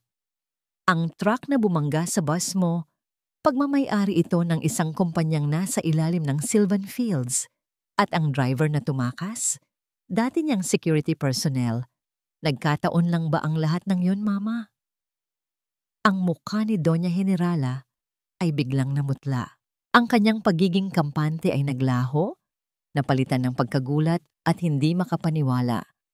Na alam ni Kael ang lahat. Hindi ko alam ang sinasabi mo. Huwag na tayong maglokohan, sigaw ni Kael. Ang kanyang boses ay umalingaw-ngaw, puno ng galit na naipon sa loob ng 5 taon. Sinadya ninyo yon. Marahil ay para takutin lang siya, para palayuin. Pero muntik nyo na siyang mapatay. Muntik nyo nang mapatay ang sarili ninyong mga apo. Ang revelasyon ay bumagsak na parang isang bomba. Napahawak si Hiraya sa kanyang bibig. Ang kanyang mga mata ay nanlalaki sa takot at pagkamuhi habang nakatingin kay Doña Generala. Kaya ko ginawa ang lahat ng ito. Pagpapatuloy ni Kael, ang kanyang boses ay bumalik sa pagiging marahan, nakikiusap ngayon kay Hiraya. Nagsinungaling ako, oo. At iyon ang pinakamalaking kasalanan ko. Pero ginawa ko yun dahil sa takot. Takot na baka sa oras na malaman niya na buhay ka at may mga anak tayo, ay hindi na siya titigil. Ang kasinungalingan ko ang naging pader para protektahan kayo. Tinalikuran ni Kael si Doña Generala na ngayon ay hindi na makapagsalita, talunan at nabigla. Buong puso niyang hinarap si Hiraya. Dahan-dahan, lumuhod siya sa buhangin, sa harap ni Hiraya, sa harap ng kanyang mga anak. Ibinaba niya ang lahat ng kanyang pride, lahat ng kanyang pagiging Montesillo. Hindi ako hihingi ng tawad, Hiraya, dahil alam kong walang kapatawaran ang ginawa ko. Sabi niya, ang kanyang mga luha ay nagsimula ng tumulo. Wala akong karapatang hilingin na manatili ka. Pero gusto kong malaman mo ito. Tumingin siya sa kanyang ina sa huling pagkakataon. Simula ngayon, hindi na ako isang Montesillo. Tinatalikuran ko ang pangalan, ang mana, ang lahat ng yaman. Wala akong pakialam sa lahat ng yan. Ibinalik niya ang kanyang tingin kay Hiraya. Ang kanyang mga mata ay puno ng pagsamo at katapatan. Tapos na ang takot ko, Hiraya. Sabi niya, ang kanyang boses ay basag. Ikaw at ang mga bata ang pamilya ko. Kayo lang ang mahalaga. Handa akong magsimula sa wala. Magtrabaho gamit ang mga kamay ko. At patunayan sa iyo araw-araw na nagbago na ako. Tatanggapin ko ang anumang hatol mo. Kahit pa ang palayuin ako, tatanggapin ko. Umalingaw-ngaw ang katahimikan. Ang tanging maririnig ay ang hampas ng mga alon. Si Doña Generala, sa kanyang pagkatalo, ay marahang tumalikod, sumakay sa kanyang kotse at umalis ng walang imik, ang kanyang imperyo ay naging abo sa kanyang harapan. Naiwan si Kael na nakaluhod, naghihintay. Tinitigan siya ni Hiraya. Nakita niya ang katotohanan sa kanyang mga mata. Nakita niya ang lalaking duwag na sa wakas ay natutong lumaban. Ngunit ang sakit ay naroon pa rin, sariwa at malalim. Ang pagtataksil ay hindi basta-basta mabubura. "Umalis ka muna," sabi ni Hiraya. Ang kanyang boses ay malamig at walang emosyon. Isang pader na itinayo niya para protektahan ang sarili. Kailangan kong mag-isip. Walang salitang namutawi nang umalis si Kael. Isang maliit na baglang ang dala nito, naglalaman ng iilang damit. Bago ito tuluyang lumabas ng pinto, lumingon ito sa kambal na nakayakap sa hita ni Hiraya. Isang ngiting puno ng sakit ang ibinigay nito sa kanila. "Magpapakabait kayo kay Mama, ha?" sabi nito. "Babalik si Daddy para dalawin kayo." Pagkatapos ay tumingin ito kay Hiraya. Isang tinging puno ng lahat ng salitang hindi nito masabi. Pagsisisi, pag-unawa, pagpaparaya. At umalis na ito. Isinasara ang pinto ng marahan. Tila ayaw gumawa ng ingay sa mundong kanyang winasak. Sa mga sumunod na araw, ang bahay ay naging isang kaharian ng katahimikan. Para kay Hiraya, ang bawat sulok ay isang paalala ng kasinungalingan. Ang kama na kanilang pinagsaluhan. Ang mga silyang gawa sa yantok kung saan sila sabay na nagkakape. Ang buhangin sa dalampasigan kung saan binuo ang kanilang pamilya. Ang galit ay naroon pa rin, isang nagbabagang uling sa kanyang dibdib. Galit para sa 5 taon na ninakaw sa kanya. Galit para sa panlolokong ipinaranas sa kanya. Ngunit sa ilalim ng galit na yon, mayroong isang bagay na mas komplikado. Isang matinding kalungkutan. Dahil ang pagmamahal na naramdaman niya sa loob ng 5 taon ay totoo. Ang kaligayahan ay totoo. At iyon ang nagpapahirap sa lahat. Paano mo kamumuhian ang isang alaala na siya ring nagbigay sa iyo ng pinakamatatamis na sandali ng iyong buhay? Isang hapon, tinabihan siya ng kanyang mga anak habang nakaupo siya sa labas, nakatanaw sa dagat. "Mama, bakit po umalis si Daddy?" tanong ni Alon. Ang kanyang boses ay naglalaman ng kalituhang hindi kayang itago ng isang bata. Tumingin si Hiraya sa kanyang mga anak. Ang kanilang mga mata na pinaghalong kopya ng sa kanya at kay Kael ay puno ng mga tanong. Alam niyang hindi niya pwedeng itago sa kanila ang lahat. Ngunit hindi rin niya kayang ipaliwanag ang buong bigat ng katotohanan. Yumuko siya at niyakap silang dalawa.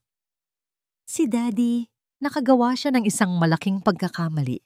"Mga anak," paliwanag niya ng may pag-iingat. Isang pagkakamali na labis niyang pinagsisisihan. Kailangan muna niyang ayusin ang sarili niya. Pero hindi ibig sabihin noon na hindi na niya kayo mahal, ha? Mahal na mahal kayo ni Daddy. Ang paliwanag ay para sa kanila, ngunit para na rin sa kanyang sarili.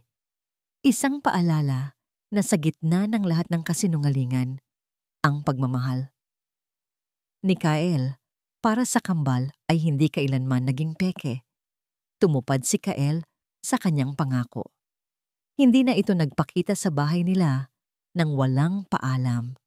Nalaman ni Hiraya mula sa may-ari ng isang tindahan sa bayan na umupa ito ng isang maliit na kwarto sa likod ng isang paggawaan ng bangka.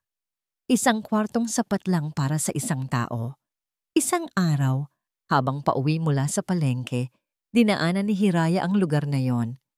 Mula sa malayo, nakita niya si Kael. Hindi na ito ang Kael na nakasuot ng malinis na polo shirt. Nakasuot ito ng isang lumang sando, puno ng pawis at alikabok mula sa kahoy. May hawak itong pait at maso. Matiyagang inuukit ang isang piraso ng tabla. Nagtatrabaho ito bilang isang karpintero. Ang tagapagmana ng Montesillo, ang lalaking lumaki sa karangyaan, ay nagbabanat ngayon ng buto sa ilalim ng sikat ng araw. Hindi para sa mana, hindi para sa pangalan, kundi para sa sarili. Sa mga sumunod na linggo, palihim siyang nagmamasid.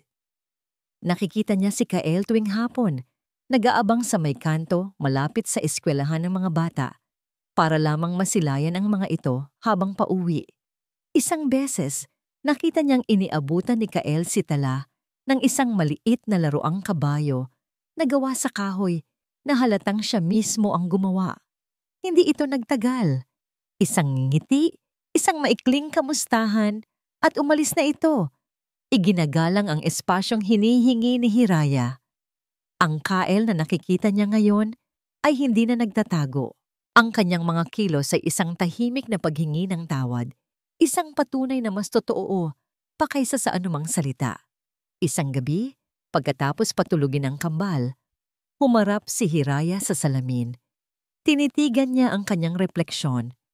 Ang babaeng nakatingin pabalik ay hindi na ang Hiraya na nagigising sa panaginip. Hindi na ang Hiraya na nalilito sa kung sino siya. Nakikita niya ang isang babaeng nasaktan. Oo, isang babaeng niloko. Ngunit nakita rin niya ang isang babaeng nakatayo pa rin. Isang ina na kayang protektahan ang kanyang mga anak. Isang taong buo, kahit nawasak ang puso. Ang kanyang halaga ay hindi nakadepende sa pagiging asawa ni Kael Montesillo o sa pagiging perpekto ng kanyang buhay. Ang kanyang lakas ay nasa sarili niya.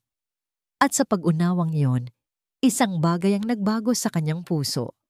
Ang nagbabagang uling ng galit ay unti-unting lumamig. Ang natira ay ang sakit. Ngunit ang sakit ay isang sugat na maaaring maghilom. Ang pagpapatawad ay hindi na isang imposibleng bagay. Ito ay naging isang pagpipilian. Isang pagpipiliang para sa kanyang sariling kapayapaan. Kinabukasan, pagkahatid sa mga bata sa eskwela, hindi umuwi si Hiraya. Sa halip, ang kanyang mga paa ay dinala siya sa isang pamilyar na direksyon patungo sa paggawaan ng bangka. Narinig niya ang tunog ng lagari bago pa man niya makita ang lugar. Pumasok siya sa loob. Ang amoy ng sariwang kahoy at barnis ay sumalubong sa kanya. At doon, sa gitna ng paggawaan, nakita niya si Kael, nakayuko sa isang mesang gawaan, abala sa pagpapakinis ng isang maliit na upuan. Napatigil ito sa kanyang ginagawa nang maramdaman ang kanyang presensya. Dahan-dahan itong nag-angat ng tingin. Ang kanyang mukha ay puno ng alikabok at pawis at ang kanyang mga mata ay nagpakita ng labis na pagkagulat. Tinitigan siya ni Hiraya. Tinitigan niya ang lalaking ito, ang kanyang minamahal, ang kanyang manloloko, ang ama ng kanyang mga anak. At sa sandaling iyon, sa gitna ng ingay ng paggawaan, alam ni Kael at alam na rin ni Hiraya, ang mga mata niya ay hindi na puno ng galit. Ang ingay ng lagari at ang amoy ng kahoy ay tila nawala sa paligid. Ang tanging nakikita ni Kael ay si Hiraya, nakatayo sa may pintuan ng paggawaan, isang aparisyon ng lahat ng kanyang pagsisisi at pag-asa. Ibinaba niya ang kanyang mga gamit, pinunasan ang pawis at alikabok sa kanyang noo gamit ang likod ng kanyang kamay. Hiraya, sabi niya, ang kanyang boses ay mahina. Halos hindi marinig sa gitna ng katahimikan na namagitan sa kanila. Hindi sumagot si Hiraya. Sa halip, lumakad ito palapit. Bawat hakbang niya ay sinusundan ng mga mata ni Kael. Huminto siya sa harap mismo ng mesang gawaan nito. Pinagmasdan ng mga piraso ng kahoy, ang mga nakaukit na disenyo, ang mga patunay ng paghihirap at pagbabago. Nakikita ko ang lahat. Nagsimula si Hiraya. Ang kanyang boses ay kalmado at matatag. Hindi ito ang boses ng isang biktima, kundi ng isang taong nakahanap na ng kanyang sariling lakas. Nakikita ko ang pagod sa mga mata mo, ang mga kalyo sa kamay mo, ang pagtitiis mo para lang masilayan ang mga bata. Tumingin siya diretso sa mga mata ni Kael. At nakikita ko ang pagsisisi. Totoo. Hindi salita lang. Hindi makapagsalita si Kael, tanging isang marahang pagtango lang ang naisagot niya. Galit pa rin ako, Kael, pag-amin ni Hiraya. At sa pag-amin na yun, isang kirot ang dumaan sa mukha ni Kael. Ang sakit ay hindi pa rin nawawala. 5 taon. 5 taon ng buhay ko ang itinayo sa isang kwentong hindi totoo. Hindi iyon mabubura. Alam ko, bulong ni Kael, at habang buhay kong pagbabayaran yon. Pero, pagpapatuloy ni Hiraya, at sa salitang iyon, muling nabuhay ang pag-asa sa mga mata ni Kael. Sa kabila ng lahat ng sakit, may isang bagay na totoo. Ang pamilyang binuo natin. Ang pagmamahal mo kina Alon at Tala. At ang pagmamahal na naramdaman ko, kahit na nakatungtong sa kasinungalingan, ang puso ko ay totoo. Huminga siya ng malalim. Ito na ang kanyang hatol, ang kanyang desisyon. Handa na akong bigyan ka ng isang pagkakataon. Ang mga salita ay tila nagpabagsak sa lahat ng bigat na pasan-pasan ni Kael. Napasandal siya sa mesa, napayuko, at sa unang pagkakataon, nakita ni Hiraya ang kanyang mga balikat na nanginginig sa tahimik na pag-iyak. Isang pag-iyak ng ginhawa, ng pasasalamat, ng pag-asang hindi niya inakalang mararamdaman pa. Lumapit si Hiraya at hinawakan ang kanyang balikat. Isang pagkakataon, Kael, sabi niya ng may diin. Pero sa isang kondisyon, mula ngayon, wala nang lihim, wala nang pagtatago. Kahit gaano kapait, kahit gaano kasakit, ang katotohanan lang ang tatanggapin ko. Itinaas ni Kael ang kanyang mukha. Ang mga pisngi ay basa ng luha. Pangako, sabi niya, ang kanyang boses ay basag. Kahit kailan, hinding-hindi na ako magsisinungaling sa'yo. Iyon ang panata ko.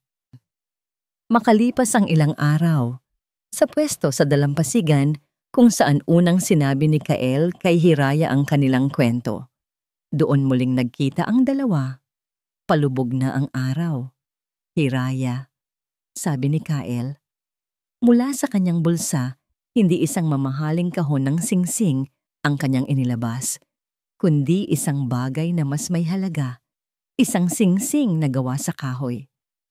Simple, hindi perpekto ang pagkakagawa, ngunit makikita ang bawat ukit at pag-iingat sa paglikha nito. Gawa to sa puno ng nara na itinumba ng bagyo noong 1 buwan, paliwanag ni Kael. Matibay, matatag, katulad ng pundasyon na gusto kong buuin ulit kasama mo. Lumuhod si Kael sa buhanginan, hindi bilang tagapagmana ng Montesillo, kundi bilang si Kael, isang karpintero. Hawak niya ang singsing na gawa ng kanyang mga kamay. Hindi ko nahihilingin na pakasalan mo ako dahil kasal na tayo sa mata ng Diyos, sabi niya. Ang kanyang boses ay puno ng sinseridad. Pero hihilingin ko sana, gusto mo bang magsimula muli, Hiraya? Sa tama at tapat na paraan? Gusto mo bang bigyan ng pangatlong pagkakataon ang kasal natin? Isang kasal na hindi dahil sa pamilya, hindi dahil sa pagtatago, kundi dahil lang sa pagmamahal. Tumingin si Hiraya sa singsing, pagkatapos ay sa mga mata ni Kael. Isang ngiti, isang tunay, at payapang na ngiti ang sumilay sa kanyang mga labi. Dahan-dahan siyang tumango. Oo, Kael, gusto ko. Ang kanilang pangatlong kasal ay simple. Ito ay ginanap sa dalampasigan ng Santuario del Mar. Pagsapit ng takip silim, walang engrandeng selebrasyon, walang listahan ng mga bisita. Tanging sila lamang 4. Si Hiraya ay nakasuot ng isang simpleng puting bestida. Si Kael ay nakasuot ng puting polo. At ang kanilang dalawang saksi, sina Alon at Tala, ay masayang naghahagis ng mga talulot ng bulaklak sa buhangin. Sa harap ng papalubog na araw, humarap sila sa isa't isa. Ako, si Kael. Nagsimula si Kael. Hawak ang mga kamay ni Hiraya. Ay nangangakong sasabihin sa iyo ang katotohanan, gaano man ito kahirap. Nangangakong gugugulin ang bawat araw ng buhay ko para makuha muli ang iyong tiwala. Nangangakong magiging isang ama at asawang karapat-dapat sa pagpapatawad na ipinagkaloob mo. Mahal kita, Hiraya, noon, ngayon, at magpakailanman. Ako si Hiraya. Sagot niya. Ang kanyang mga mata ay nangingilid sa luha ng kaligayahan, ay pinipiling magtiwala, pinipiling magpatawad, at pinipiling mahalin ka, ang lalaking nasa harap ko ngayon. Sa hirap at ginhawa, sa katotohanan at pagbangon, bubuin nating muli ang ating pamilya sa pundasyon ng katapatan. Mahal kita, Kael. Isinuot ni Kael ang singsing na kahoy sa daliri ni Hiraya at sa isang halik na puno ng lahat ng sakit, pag-asa at pagmamahal na kanilang pinagdaanan, sila ay muling naging isa. Nang tuluyan ng lumubog ang araw, umupo silang apat sa buhangin, magkakayakap. Pinanood nila ang paglabas ng mga unang bituin sa langit. Ang ganda. Bulong ni Tala. Isinisiksik ang sarili sa pagitan ng kanyang mga magulang. Hinawakan ni Hiraya ng mahigpit ang kamay ni Kael. Tumingin ito sa kanya at sa ngiting ibinigay nito pabalik. Alam ni Hiraya. Sa wakas. Pagkatapos ng mahabang paglalakbay sa gitna ng unos at kasinungalingan, nakauwi na sila. At dito po nagtatapos ang masalimuot, ngunit puno ng pag-asang kwento ni Hiraya at Kael. Mula sa kaibuturan ng aking puso, isang taos-pusong pasasalamat po sa inyong lahat. Salamat sa pagsama ninyo sa bawat kabanata, sa bawat luha, at sa bawat tagumpay ng ating mga bida. Ang inyong pakikinig at suporta ang siyang tunay na kaluluwa ng salaysay na ito. Habang isinusulat ko ang kwentong ito, naging layunin ko po na lumikha ng isang salamin. Isang salamin kung saan makikita natin ang ating mga sarili. Ang mga takot ni Kael, ang katatagan ni Hiraya, ang kanilang mga pagkakamali, at ang kanilang pagnanais na bumangong muli. Lahat ng yan ay mga piraso ng ating sariling mga karanasan. Sapagkat ang tunay na pag-ibig, tulad ng nakita natin, ay hindi perpekto. Ito'y isang masalimuot na sayaw ng pagkakamali at pagpapatawad. Isang patuloy na pagpiling bumangon, magtiwala at umasang muli. Gaano man kalalim ang sugat. Sana, sa pagtatapos ng kanilang paglalakbay, isang binhi ng pag-asa ang manatili sa inyong mga puso. Kaya naman, nais ko pong marinig ang inyong tinig. Ano ang pinakamahalagang aral na inyong napulot? Saang bahagi ng kwento kayo pinakanaantig? Ang inyong mga saloobin ay mahalaga at ito ang nagbibigay buhay sa bawat kwentong ating pinagsasaluhan. Hanggang sa ating muling pagsasama sa panibagong kwento. Maraming salamat po at manatiling ligtas at pinagpala.